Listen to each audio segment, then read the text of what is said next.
I want to talk about old aluminum boats at the cottage.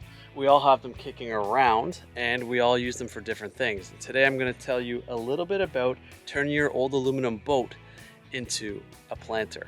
The first thing you want to do with old aluminum boats is make sure there's no old paint and rust lying around on them. So grab some sandpaper and scuff them up.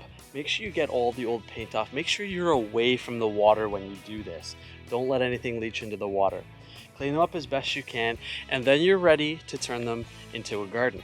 When you know for sure that this boat is not going back in the water, drill holes in the bottom of your boat to help the water escape. There's no going back after this point. Once you've done that, you can add some rocks, some bigger rocks, some smaller rocks, and that's gonna help with drainage. The soil that you add to your boat is gonna depend on the plants that you're gonna grow. Some of us might wanna grow herbs or vegetables or things for the kitchen.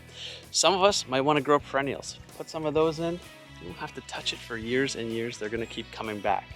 If you are going with something that's edible, there are a lot of animals out here in cottage country. You may have bunnies, a deer, something snacking on your garden food. So cover it over with some wire mesh or turn it into a little greenhouse. Another great option is to add your compost from inside the house into your garden. Whatever you do, just have some fun with it.